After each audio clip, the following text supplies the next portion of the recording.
Amen. Alléluia. Amen. Alléluia. Amen. Ferme pour Dieu.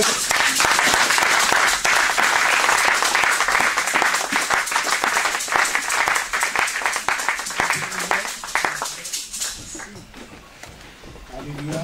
Amen. Je suis content d'être parmi vous ce soir. Encore notre service de Dieu. Je vais nous faire partager ces pensées de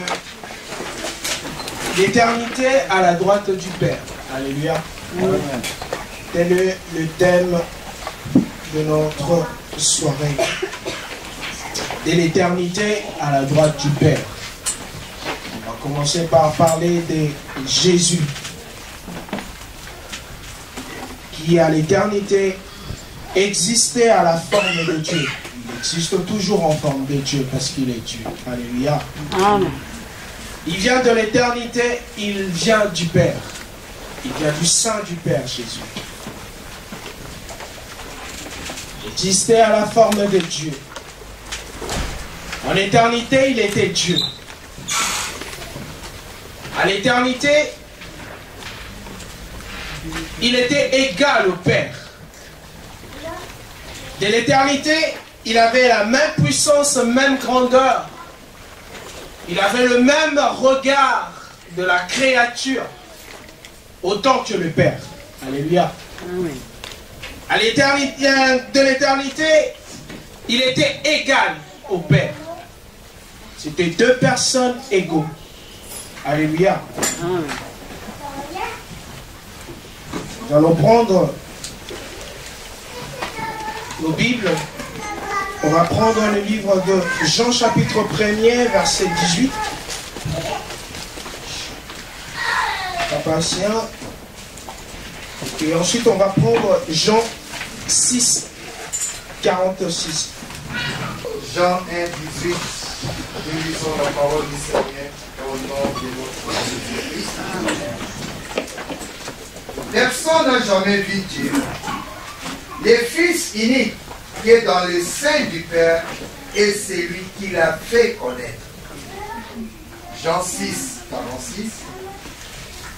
C'est que nul n'a vu le Père, sinon celui qui vient de Dieu. Celui-là a vu le Père. Amen. Amen. Amen. Amen. On peut nous mettre. Jésus est venu sur terre nous faire connaître le Père. Il n'y a que lui qui a vu le Père. Parce qu'il était en lui. Il vivait en lui. Ils étaient égaux. Ils étaient ensemble. Le Père et le Fils, c'est la même chose. Le Père et le Fils, c'est la même personne. Il a fait connaître au monde qui était le Père. Il est sorti de lui. C'est sur cette forme-là qu'il existait au-dedans de lui ou à l'éternité. Et nous allons voir ici maintenant la seule différence entre le Père et le Fils. Sauf que lui, le Fils, il ne voulait pas s'approprier de la gloire qu'il recevait de même que le Père. Il ne voulait pas être semblable au Père. Il ne voulait plus de cette égalité. Il a bon jugé, lui, le Fils, de venir goûter à la mort. Alléluia.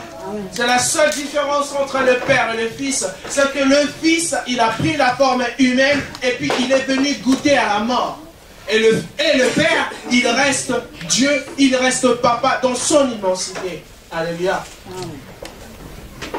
Voilà le premier terme que je vais développer. Première chose, de son venue sur terre, c'est qu'il ne voulait plus être égal au Père. Il ne voulait plus s'approprier de ça. Il ne voulait plus s'emparer de cette gloire. Cela ne signifie pas qu'il n'était pas digne de ça, mais il ne voulait plus de ça. Il voulait tout simplement que le Père reste Papa, reste au-dessus, reste le Maître, soit au-dessus, et que lui, il se diminue. Il diminue. Il a voulu ça par lui-même. Là, on va voir ça dans le livre de Philippiens, chapitre 2, versets 4 à 8. S'il vous plaît, papa. Philippiens 4:8, je lis la parole du Seigneur au nom de notre Seigneur Jésus-Christ. Amen. Que chacun de vous, au lieu de considérer ses propres intérêts, considère aussi ceux des autres. Et en vous les sentiments qui étaient en Jésus-Christ, lesquels, existant en forme de Dieu, n'a point regardé comme une proie à arracher d'être égal avec Dieu, mais s'est dépouillé lui-même, en prenant une forme de serviteur, en devenant semblable aux hommes et ayant paru comme un simple homme. Il s'est humilié lui-même, se rendant obéissant jusqu'à la mort, même jusqu'à la mort de la croix. Amen. Amen. Amen. Amen. C'était pas sa propre volonté. C'était lui-même qui l'a voulu. Il s'est dit dans son cœur, Père, tu restes où tu es. Reste grand et immense comme tu es et laisse-moi être inférieur à toi. Il a dit, reste comme tu es et laisse-moi devenir inférieur à toi. Car moi, je veux me rabaisser. Je vais aller goûter à la mort. Je vais aller mourir. Et en venant sur terre, il s'est livré de même. Il s'est livré lui-même et il a lutté. Il a connu toutes les activités que l'homme pouvait connaître. Alléluia. Amen. Il devrait connaître toutes ces choses. Il est venu sur la terre, il a été tenté comme tous les hommes. Il était sur la terre 100% Dieu et 100% homme, ou 100% chair. Il était homme comme toi et moi. Alléluia. Amen. Amen, amen. Amen. En venant sur terre, il est devenu homme comme toi et moi. 100% Dieu, 100% homme. Il a pris la faiblesse de la chair aussi. Il a porté en lui les sentiments de la chair. Alléluia. Amen. Parce que dans la Bible, je donnerai les passages tout à l'heure, il a eu à pleurer. Il a été tenté par le diable. Il a eu faim. Il dormait. Il se lavait. Il s'est fatigué. Alléluia. Il avait des sentiments, il était rempli de compassion. Parce qu'il faut faire attention dans le Nouveau Testament. Dans le Nouveau Testament, dans plusieurs passages, on nous parlait de la compassion de Jésus. Et cette compassion n'était pas seulement de la compassion divine ou la compassion de Dieu. C'était la compassion humaine. Alléluia. Je m'explique. En tant qu'homme, nous avons de la compassion envers ceux-là qui souffrent. On est d'accord. Quand une personne souffre, tu as mal au cœur. Tu as envie d'aider. Et lui, il guérissait les gens aussi par cette compassion humaine. Parce qu'il a eu pitié, il voulait aider. Alléluia.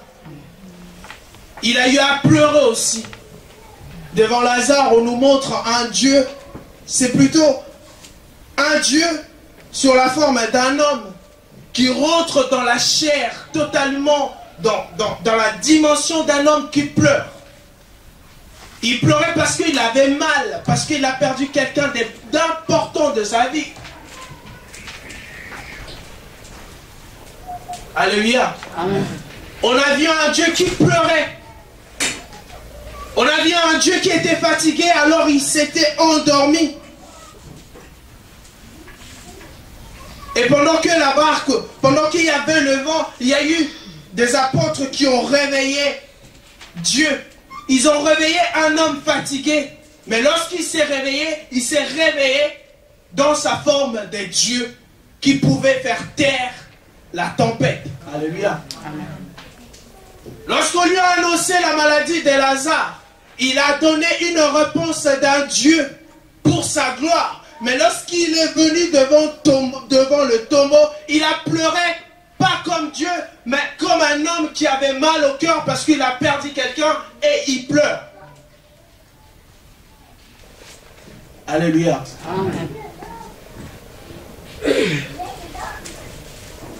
Il était la perfection de la chair humaine, sans faiblesse, sans défaut. Alléluia. Amen. Il était sans défaut. Voilà pourquoi, de sa personne, des gens comme Pilate se sont transformés en adorateurs. Car ces jours-là, lorsque le principal sacrificateur voulait qu'on puisse crucifier Jésus, quand il criait crucifiez-le, lorsqu'il appelle Jésus, il dit voici l'homme. En méditant juste cette parole, je l'ai vu sur la forme d'un adorateur Pilate. Parce que, en disant voici l'homme, pour moi il est en train de montrer au peuple, voici celui qui ôte vraiment les péchés du monde. Voici celui, le véritable homme. Il n'est pas fait de la poussière de la terre comme toi et moi. Lui, c'est l'incarnation de la parole. C'est la parole qui s'est fait chair. Et voici l'homme. Voici El Elyon. Voici, il est vraiment Dieu. C'est lui qui va ôter nos péchés. Il vient prendre la place de Barabbas. Et bientôt à la croix, il prendra la place de toi et moi. Voici l'homme qu'on doit adorer. Voici l'homme à qui on doit se soumettre. Alléluia. Amen. Il est le véritable homme, moi je l'appelle. Car la poussière de la terre, c'est fait l'homme, mais avec de faiblesse. Mais la parole qui s'est fait chair, ça fait homme sans défaut. Alléluia. Amen. Poussière de la terre, insoufflée sur les narines, devient un être vivant. Elle naît, grandit avec le péché.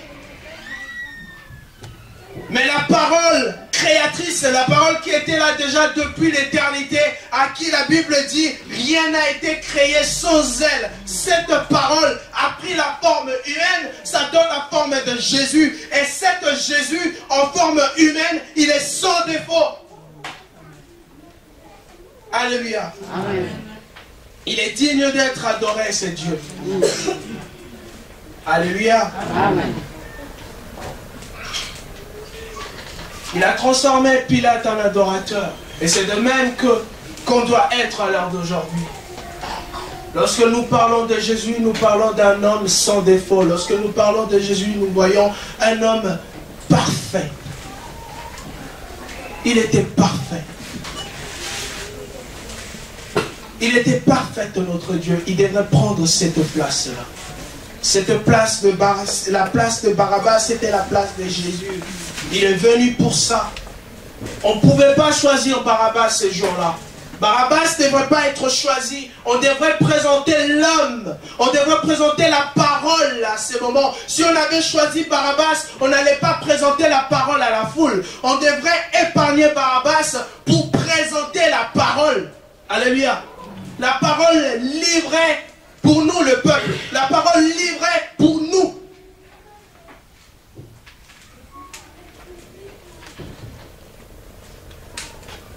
Segundo,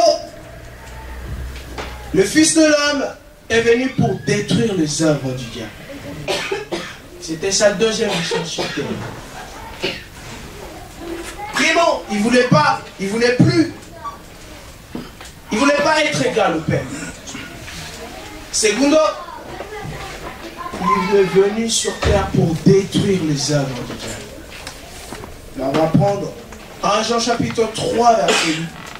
1 Jean 3, 8, sur la parole du Seigneur. C'est lui qui pêche et du diable, car le diable pêche dès le commencement. Le Fils de Dieu apparut enfin de détruire les œuvres du diable. Amen. Amen. Alléluia. Amen. Je vais énumérer 3 choses de la mission de Jésus sur terre. Et ça, c'est la deuxième chose. Sa plus grande mission encore, c'était de détruire les œuvres du diable. Car lorsqu'il a été précipité sur la terre, il est descendu avec la colère. Et son but, c'est de détruire l'homme. Alléluia. D'où on va parler encore de sa troisième mission, de sauver l'homme. Je vais le prendre le 2, comme ça, pour l'heure. Sa deuxième mission, c'était de détruire les œuvres du diable.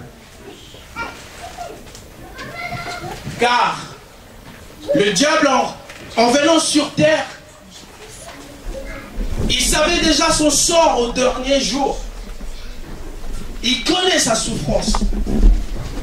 Il connaît ce qu'il va vivre. Il sait qu'il sera enchaîné pour l'éternité. Il sait que Jésus reviendrait un jour. Alors, il devrait travailler. Il doit travailler. Alléluia. Son plus grand travail, c'est de nous détourner de la face de Dieu. Alléluia. Se faire de nous des pécheurs. Alléluia. Son plus grand travail, c'est prendre les adorateurs, les transformer aux idolâtres. Alléluia. C'est ce qu'il a fait. Jésus qui libère les enfants d'Israël de l'Égypte. Jusque-là, tout allait bien. Jusque-là, ils regardaient que Dieu. Jusque-là, leur regard était fixé par le Dieu d'Israël, le Dieu de Moïse. Jusque-là, c'était ça. Mais il y a un moment, qu'est-ce qu'il met? Il met l'envie dans l'homme de matérialiser toute chose. Pousser l'homme avec le but de pousser l'homme à pécher. Et ce peuple qui adorait que Dieu, le peuple qui regardait que Jésus, le peuple qui croyait qu'en c'est Dieu qui pouvait les libérer un jour pendant qu'ils étaient en captivité en Égypte, se sont transformés aux idolâtres. Ils ont fait le veau d'or. C'est ça le but de Satan, nous détourner de Dieu. À un certain moment que nous voyons le mal comme bien, et à ce moment-là, je me dis que ce que je suis en train de faire, c'est bien. En oubliant que le Dieu qui me regarde en haut, le Dieu que nous adorons, le Dieu que nous venons tout le mercredi, vendredi et dimanche adorer, que nous puissions oublier de ce qu'il peut ressentir. Il nous transforme à des idolâtres. Il nous transforme par devant l'heure. Il nous transmet le mensonge. Tout ça pour nous détourner du malin. Alléluia. C'est ça son seul but. Je l'ai dit déjà plusieurs fois ici. Le but du diable, c'est qu'il ne veut pas vivre l'éternité toute seule. Il ne veut pas. Et Jésus, sa deuxième mission, c'était détruire les œuvres du diable dans nos vies. Qu'est-ce qui nous pousse à se détourner de Dieu? Qu'est-ce qui nous pousse à un moment où on travaillait pour Dieu et à un moment on se détourne de lui, on se transforme à des idolâtres. On se retrouve en train de voler, on se retrouve en train de mentir, on se retrouve impudique, on se retrouve menteur. Ça, c'est le travail du diable en nous. Il est venu détruire les œuvres du diable. Et tertio, sauver l'homme. Là, je vais développer deux passages dans Matthieu chapitre 18. Papa, il va nous lire ça et moi je prépare Luc chapitre 9, 56.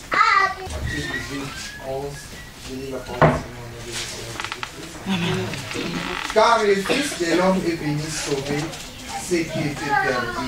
Amen. Amen. Luc 9, 50. La Bible nous dit: car le Fils de l'homme est venu non pour perdre les âmes des hommes, mais pour les sauver. Alléluia. Amen. Sa troisième mission sur terre, c'est de te sauver, toi et moi. Des œuvres que le diable commençait déjà à travailler en nous. Cette chose-là qui avait déjà pris place dans nos vies, et ça a pris vie dans nos vies, et ça a commencé à travailler. Où tu te retrouves déjà très loin de Dieu, très loin de ses œuvres, très loin de sa face. Prête à mourir car le salaire du péché c'est la mort. Tu es à quelque part de ta tombe et Jésus il est venu à ce moment-là pour nous sauver.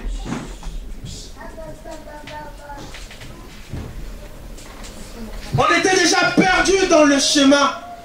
Dans ce chemin où tu parcourais déjà, c'était fini pour toi. C'était fini pour moi. On était appelés morts. Et lui, il vient à ce moment-là où tu voulais tomber.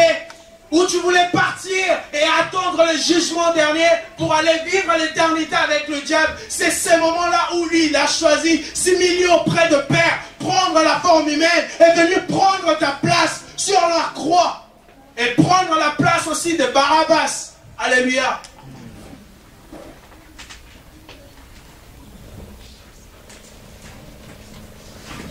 C'est un moment où on devient désespéré. Que parfois, le gèvre du diable a tellement pris vie en nous qu'on s'est tellement détourné de Dieu qu'il en profite. Il a en profité. Il a volé tout en nous.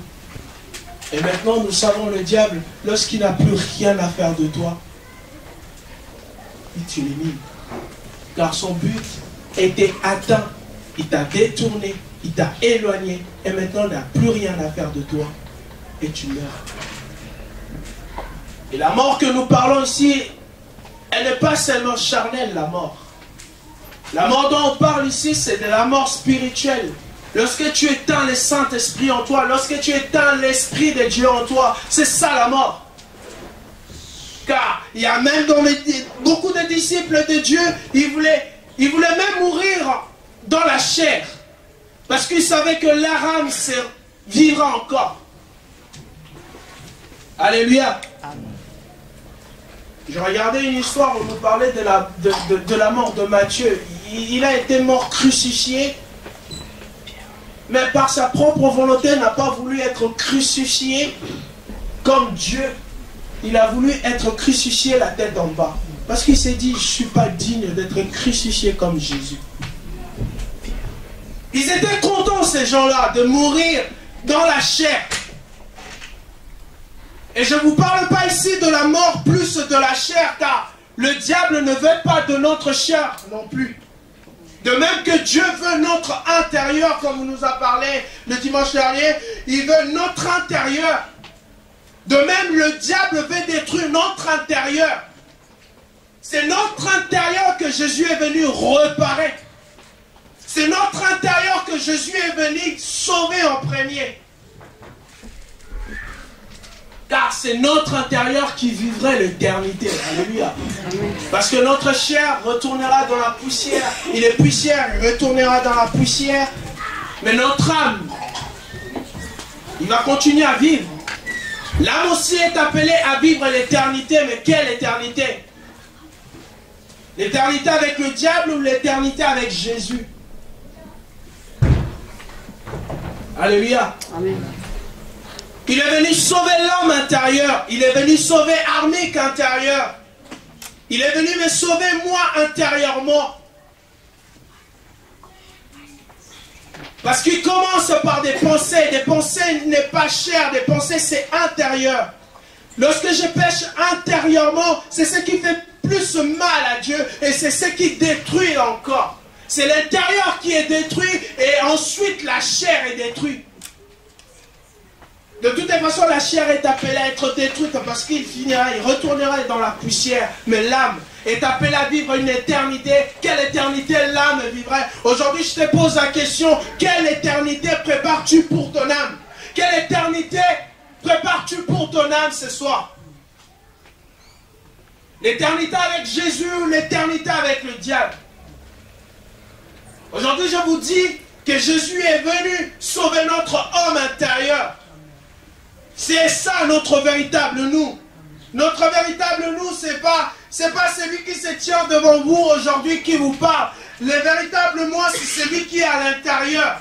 Alors d'aujourd'hui, jour après jour, aussi longtemps que je vivrai, je suis en train de préparer mon éternité.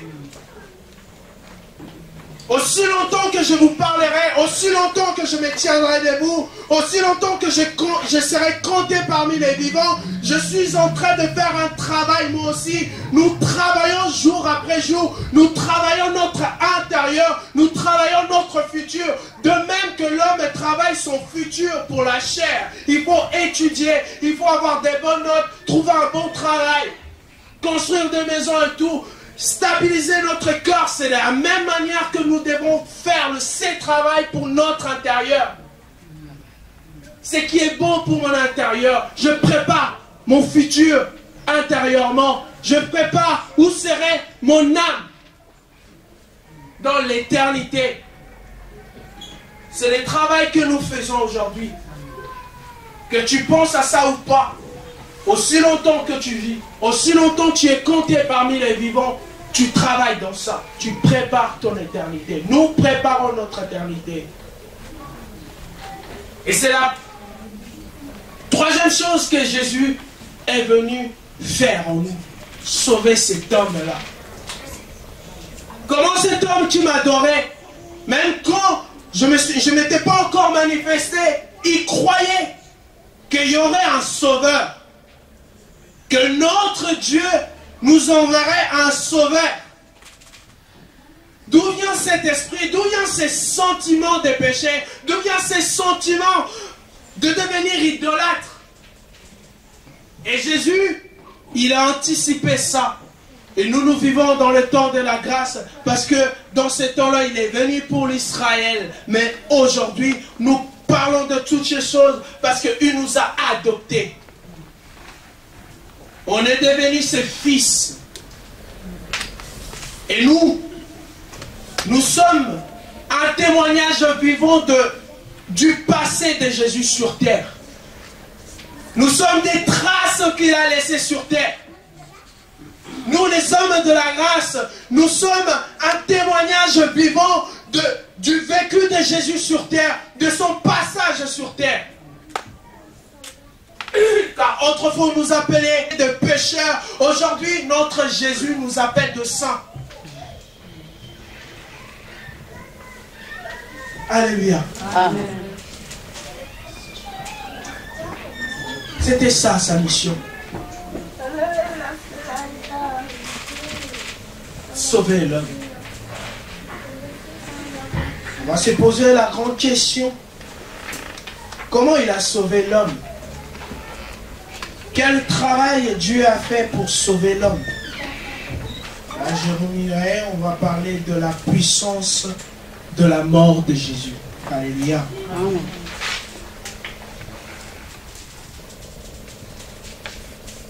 On ne peut saisir l'acte significatif de la vie de Christ qu'en examinant attentivement sa mort. Juste par sa mort, on peut voir déjà l'effet en nous, l'impact qu'avait la mort de Jésus. Nous a poussé ou l'a poussé à nous sauver. Alléluia. Primo, la mort du Christ fit un rançon pour nos péchés. Alléluia. Dans ces titres de sauver l'homme, de lui dégager des péchés, la mort de Jésus a servi de rançon pour nos péchés. Alléluia. Amen. On peut définir un rançon comme le prix pour la délivrance d'une chose ou d'une personne. Alléluia. C'est ainsi que le Fils de l'homme est venu non pour être servi, mais pour servir et donner sa vie comme la rançon de plusieurs.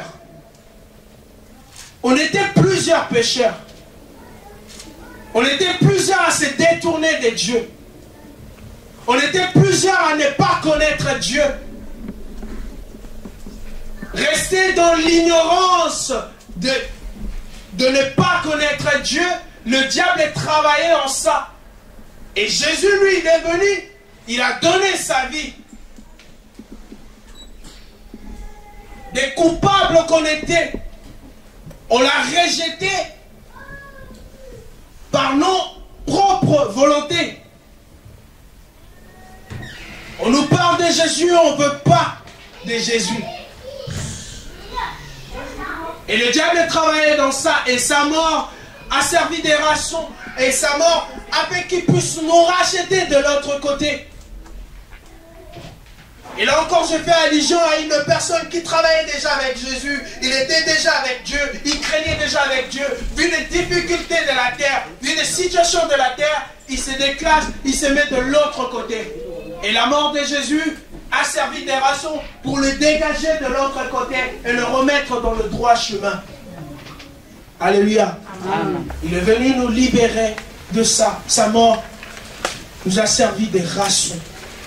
Là, on va l'appuyer par Galates chapitre 3, verset 13. Galates 3, 13, prie la parole du Seigneur au nom de Jésus-Christ. Christ nous a rachetés de la malédiction de la loi, étant devenu malédiction pour nous, car il est écrit, maudit et quiconque est pendu au bois. Amen. Amen. Amen. Amen. Ces bois, cette pendaison était pour nous.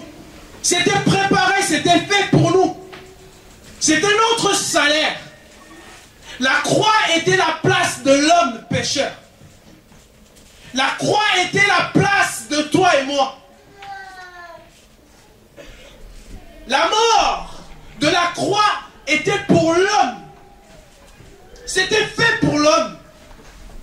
Mais en venant, il a dit non, moi je prends cette place. La malédiction qui remonte en nous à cause de nos péchés, parce qu'on nous a jeté des sorts, on a été maudits. Laisse-moi te dire, Jésus a pris la place à la croix pour ça. Juste par cette action, on n'est plus appelé à la malédiction, mais à la bénédiction. Son amour a précédé notre bonheur. On était prédestinés à être cloués. Cette croix que Jésus était, c'était la croix qui a été préparée pour toi et moi. Elle était à nous, cette croix. Elle a été faite sur mesure pour toi et moi. Mais il est venu, il a pris cette place. Secondo, la mort de Christ était une propitiation pour nos péchés. J'explique le mot propitiation. En hébreu vient d'une ancienne racine qui signifie couvrir ou expier. Expier qui vient du latin expiare, qui signifie couvrir.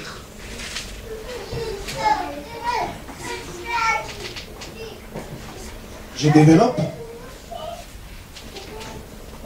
Avant, quand l'homme péchait, prenait un agneau, on égorgeait et on priait, et ça, le péché n'était pas pardonné. Le sang de l'agneau servait seulement à couvrir le péché de l'homme.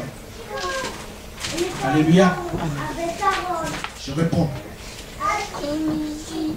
Avant Jésus, avant qu'il se donne pour toi et moi, avant qu'il saigne pour toi et moi,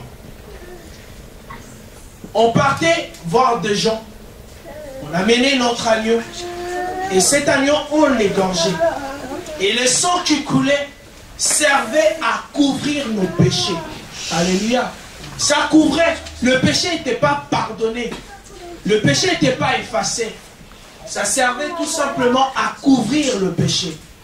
Mais Jésus en venant, son sang n'a pas servi seulement de couvrir nos péchés, mais non seulement nos péchés ont été couverts, mais nos péchés ont été effacés, oubliés, casier judiciaire vierge.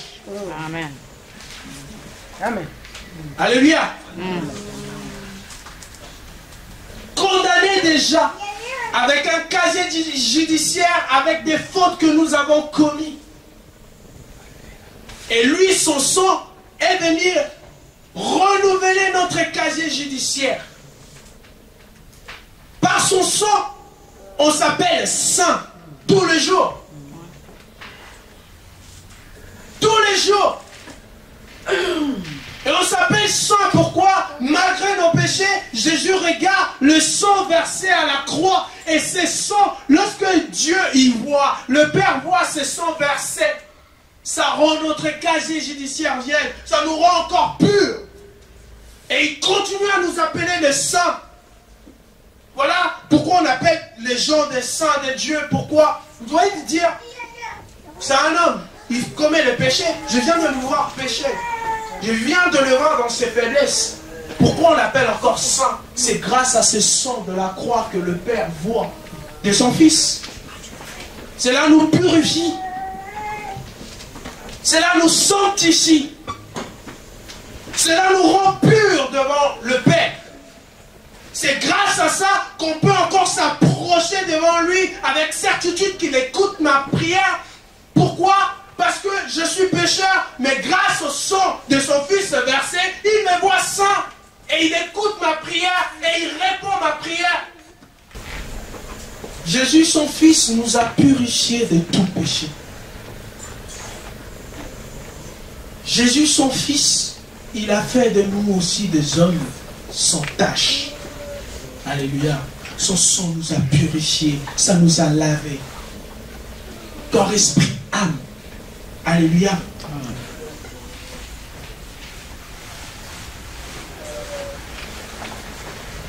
Version.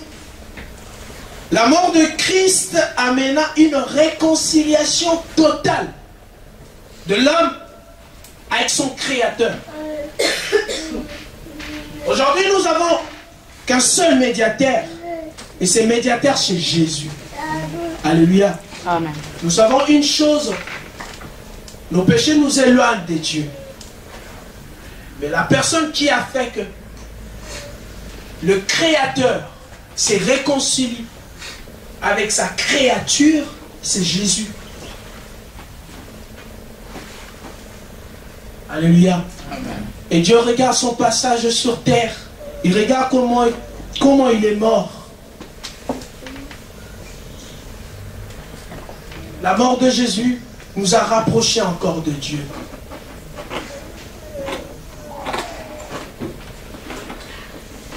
Alléluia. Si je craignais Dieu 10 fois avant, maintenant que nous sommes réconciliés, je le crains encore 100 fois plus. Si je menais une vie un peu boiteuse, cette réconciliation a fait que je puisse marcher correctement avec Dieu. A fait que si Dieu m'avait arraché dedans parce que je m'étais éloigné de lui, et maintenant il me met 5 en même temps. Alléluia. Il nous a réconciliés totalement de notre papa. Il nous a réconciliés totalement de notre papa. Là où on avait fâché Dieu. Que à chaque fois que tu priais, il se détourne de ta prière. Parce que nos prières d'un pécheur se transforment en bruit à ses oreilles. Alors il se détourne. Il ne regarde pas ta prière. Parce que c'était fini. Et la mort de Dieu a venu nous réconcilier avec notre Créateur. Alléluia. C'est pour cela qu'on est aussi fiers d'être appelés enfants de Dieu. On est aussi fiers de venir au culte. On est aussi fiers d'aimer encore Dieu beaucoup plus avant. Je vais poser une question à ton âme. Vois-tu pas qu'après avoir reconnu que tu as péché et lorsque tu demandes pardon, tu as plus peur encore de reprendre le même faute? C'est la réconciliation de Jésus qui fait ça. Ça te pousse à t'éloigner totalement de ce qui t'a permis à te détourner de Dieu.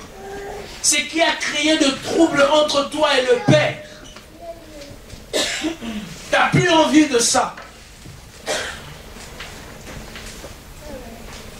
Et pour finir, nous allons parler de sa puissance de résurrection. Alléluia.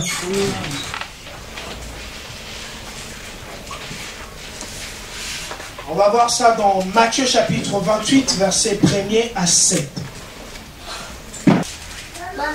Après le sabbat, à l'aube du premier jour de la semaine, Marie de Magdala et l'autre Marie allèrent voir les sépulcres. Et voici, il y eut un grand tremblement de terre, car un ange du Seigneur descendu du ciel vint rouler la pierre et s'assit dessus. Son aspect était comme l'éclair et son vêtement blanc comme la neige. Les gardes tremblèrent de peur et devinrent comme morts. Mais l'ange prit la parole et dit aux femmes, pour vous, ne craignez pas, car je sais que vous cherchez Jésus qui a été crucifié. Il n'est point ici, il est ressuscité. Comme il avait dit, venez, voyez les lieux où il était couché. Et allez promptement dire à ses disciples qu'il est ressuscité des morts. Et voici, il vous précède en Galilée. C'est là que vous le verrez. Voici, je vous l'ai dit. Amen. Alléluia. Amen. Alléluia. Amen. Il y a un scénario qui s'est passé ici. Il fallait qu'il soit ressuscité le 3e jour. Alléluia. Et je dis ici, la résurrection de Christ nous assure que Dieu accepta le sacrifice de son Fils. C'était le signe pour nous, pour voir que Dieu a accepté ses sacrifices. Parce qu'avant, on venait avec les agneaux pour sacrifier. Mais cette fois-ci, c'était lui-même le Fils. C'était lui-même Jésus qui est entré dans ce lieu très saint. Il a apporté autre offrande que lui-même. Et comme signe de savoir que Dieu a accepté le sacrifice de son Fils, c'était la résurrection. Il fallait qu'il soit ressuscité. Par malice de gens, ils voulaient cafouer ça, cette vérité. Alléluia. Car on se rappelle, nous savons bien, lorsque les gardes se sont rendus compte que le corps de Jésus n'y était pas, dans leur bouche, ils confessaient quand même la résurrection. Et quand ils sont allés voir leur supérieur, qu'est-ce qu'il dit? Prenez un peu ça. On va camoufler ça, on va dire que ces disciples, ils sont venus, ils ont emporté le corps. Alléluia. Mais il a été dit, prophétisé, le 3e jour, il serait ressuscité. Il fallait que nous puissions voir la personne qui était ressuscitée. Sans ça, on peut même plus parler de la résurrection de Jésus. Car on allait nous poser la question, vous dites qu'il est ressuscité, on ne l'a jamais vu. Où il est ressuscité? Parce qu'on a dit que ses disciples ont pris son corps. Et vous voulez nous faire croire qu'il est ressuscité? Mais le rendez-vous c'était Galilée. Parce qu'il est resté encore avec eux. On l'a vu physiquement. Pendant qu'ils pensaient que, oui, on va dire, on a volé le corps, c'est fini. Et même, j'imagine que le garde, lorsqu'il rentrait avec de l'argent chez lui, et que sa femme le voyait avec de l'argent, il lui posait la question, il lui dit, bon, écoute, tu gardes ça pour toi, mais cet homme est réellement ressuscité. Même on nous a dit de dire que ses disciples ont apporté le corps, mais tu gardes ça pour toi. J'ai dit ça à Papa Assien. Le Papa Assien, lui aussi, il a son confident, il a peut-être sa femme, il va rencontrer, écoute, le frère Armic m'a dit que c'est Jésus est ressuscité, mais on a dit qu'on fasse croire aux gens que ses disciples ont volé son corps. Maman, elle attend. Maman aussi, elle a une personne à elle aussi, elle va se confier. Elle se confie aussi à quelqu'un d'autre. Elle se confie à Papa Chantal. Papa Chantal s'est confié à Maman Jackie. Et voilà, la nouvelle s'est répandue que son corps n'a pas été volé. Son corps n'a pas été volé, mais cet homme, il est vivant et il est ressuscité. Il a donné rendez-vous à ses disciples à Galilée. Allez voir.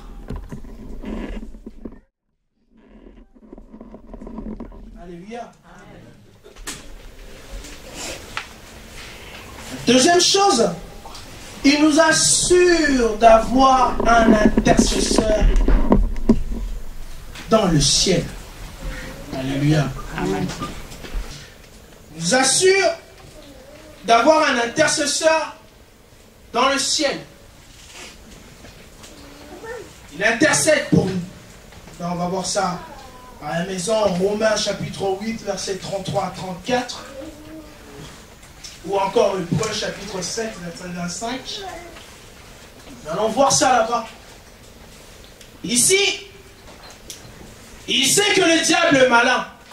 Il sait qu'il y a un moment où on aura encore de moments de faiblesse. Parce qu'il n'est pas là, parce qu'il est parti. Il nous a laissé le Saint-Esprit. Mais là-bas aussi dans le ciel, lui là-bas en haut, il continue à travailler. Et c'est quoi son travail? Il est notre avocat auprès du Père. C'est lui qui le rappelle encore l'histoire de la croix. Là où il a saigné encore, là où on lui a craché dessus. Il dit au Père, pense à cela et pardonne.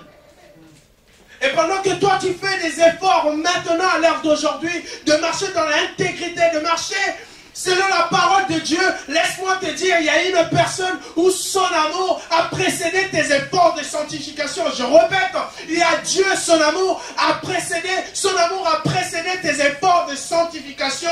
Son amour a précédé tes efforts de sanctification. Je répète, l'amour de Dieu a précédé nos efforts de sanctification. Amen. Nos efforts de sanctification, son amour a précédé ça. Tu ne savais même pas que tu allais exister, que tes parents ne savaient même pas qu'il allait se rencontrer. Mais il y a un homme où son amour a précédé ton arrivée, a précédé ton bien-être, a précédé ta arrivée sur terre, a précédé ton vivant, ton parcours sur terre.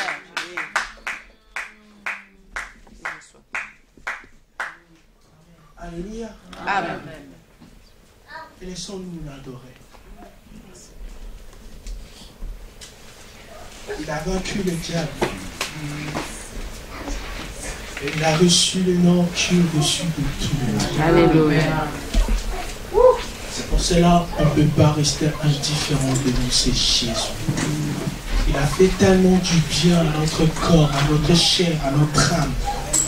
Il a tout mis en œuvre pour que notre vie soit un véritable bonheur sur le plan charnel que spirituel.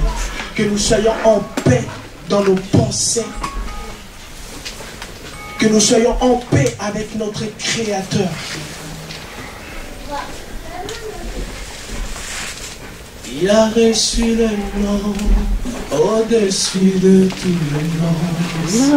Il a reçu le nom au-dessus de tous les noms. Il a reçu. Le genou fléchira lorsqu'on parlera de l'agneau. Il a reçu. Le genou fléchira lorsqu'on parlera de l'agneau. Il a reçu. Il a reçu le nom au-dessus de tous les noms. Il a reçu le nom au-dessus de tous les noms. Il a reçu le nom au-dessus de tous les noms. Il a reçu le nom au-dessus de tous les noms. Il a reçu le nom au-dessus de tous les noms. Il a reçu le nom au-dessus de tous les noms. Il a reçu le nom au-dessus de tous les noms. Il a reçu le nom au-dessus de tous les noms. Il a reçu le nom au-dessus de tous les noms. Il a reçu le nom au-dessus de tous les noms. Il a reçu le nom au-dessus de tous les noms. Il a reçu le nom au-dessus de tous les noms. Il a reçu le nom au-dessus de tous les noms. Il a reçu le nom au-dessus de tous les noms. Il a reçu le nom au-dessus de tous les noms. Prie maintenant. Dieu le merci pour ses bienfaits dans ta vie. Il t'a mis en paix. Il t'a réconcilié avec ton Créateur. Il a fait que notre vie soit un véritable bonheur. Il a fait que tu puisses avoir cette paix, cette tranquillité spirituelle, cette vécu de bonheur sur terre. Il a préparé, il a tout planifié, car son amour a précédé les portes de son situation, car son amour a précédé ta bonne santé, son amour a précédé ta bonne santé, son amour a précédé tu n'as pas, Seigneur, laissé le peuple mourir, Seigneur, dans leur état. Dans ta bonté, tu as donné ton Fils unique pour, Seigneur Dieu, nous libérer.